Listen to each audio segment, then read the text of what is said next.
I just gotta ask you, like, how do you feel? Like, how has this past almost 2 weeks been? I mean, it's weird. It's such a weird response to say it's weird. It's exciting. It's everything. It's a lot. It's so many emotions that you can't just say, "Oh, I'm so excited," because I'm also like nervous, and I'm also like I have new ideas, and I also want to do this. Ooh, and I just noticed that this painting is a little bit crooked. I want to fix that. So it's like it's so many emotions that it's hard to just say what they are because they all wanna jump up at once. So weird is the best word I got for you. We announced a roadmap at launch. Has that vision changed since you rolled that out? Have you kind of sat back and taken in some of that feedback that you've gotten in the last couple of days and gone, oh, we might need to tweak this? We've got a big backlog of wildcard ideas, but having played with people and been in the Discord, and I think I want to revisit that list a little bit, and I want to try to make some less safe cards. I was really nervous when we released the Shoots Through Walls card because of how weird it was, but it seems like people really like it. So I'm like, well, maybe that just gives us permission to be weirder. There's this balance that I'm always trying to strike with everything that we add to the game, which is it doesn't betray the Midnight Murder Club idea. Probably never going to have a card that turns the lights on in the mansion because you play that card and you're just playing a first-person shooter. That's not what Midnight Murder Club was built to be.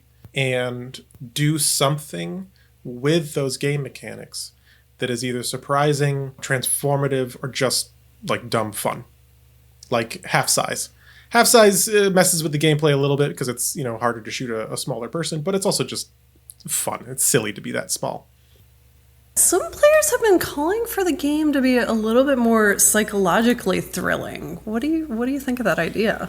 Let's see. We put you alone in the dark with a flashlight and a gun, and that's not psychologically thrilling enough for people.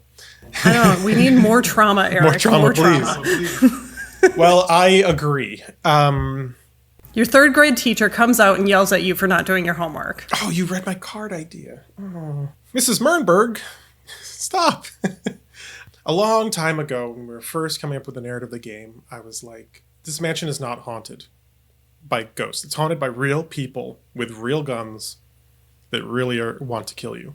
But it looks like it's in a haunted mansion. Well, I was thinking about it.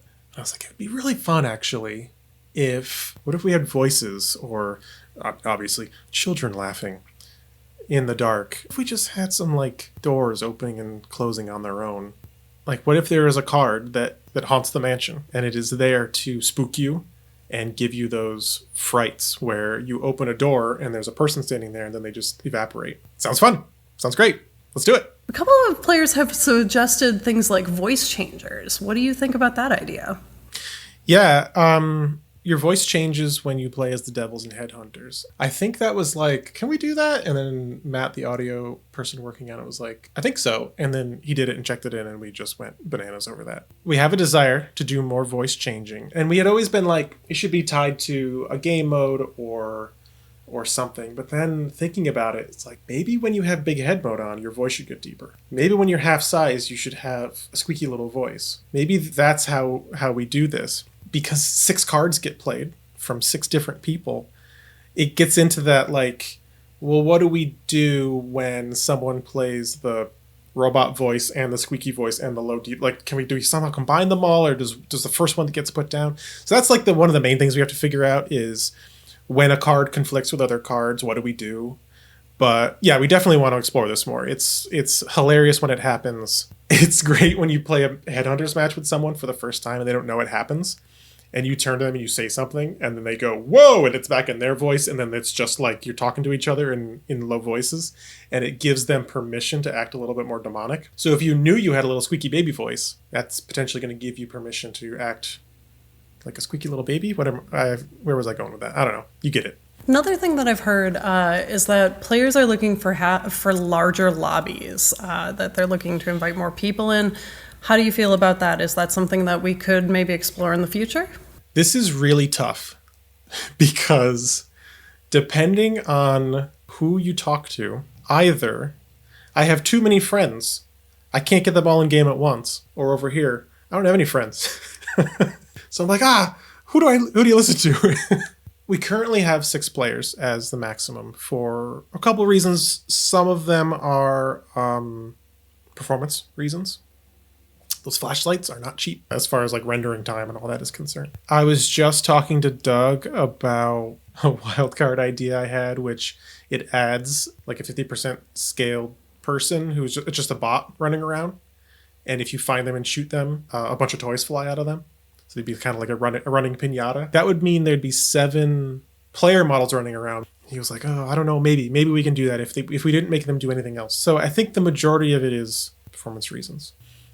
Anything else that you want to talk about? Any other takeaways from the first few days? Something I was really looking forward to was the data on which game modes were being played. We released an early access with 5 game modes. They were pretty solid. Like, as far as I know, no placeholder like design, no placeholder art. And I didn't know which one people were going to want to play. The first demo I made was just free for all. And then, like I said, we made a lot of game modes not knowing what people wanted to play. Free for all is up there as one of the highest played ones, which makes sense because that's also how the game was originally designed. And then it goes like wild cards, and then it goes like headhunters, which is very surprising to me. Having said that, I have played a lot of headhunters, and there are some design changes I think that we definitely need to do, which is with the fewer people in the lobby, there should be fewer skulls you have to get. Things like that. Maybe as the game gets closer to the end, we highlight the skulls a little bit more so they're a little bit easier to find. But anyway, we'll figure that out. I'm glad you said that because that was another piece of feedback that we got from the community. So good to hear. The game mode was always designed to favor the devils. It was meant to be very difficult to get all the skulls. That was the game. That's what I'm saying. In case anyone says I'm not a good designer. It's like, I designed it to be bad. But yes, I think there's still some stuff we can do. So anyway, I think it was really fun to see what people were playing, and it was surprising. Well, Eric, it has been a pleasure speaking with you today. Any last words? I just want to thank everybody so much for playing the game and engaging with it. Even if you're having a bad time, you're trying to figure out how to play it, how to fix an issue you're having. You're trying to help us fix it so that you can have a good time because you want to experience it. And it is just extremely kind of everybody to put in that time and to play this weird game that has been 10 years in the making. And it's always going to be weird to show somebody something you've been working on for a very long time. And thank you very much for playing and giving it the time. Thank you, Eric. Thank you to everyone. Have a great rest of your day. Bye. Bye.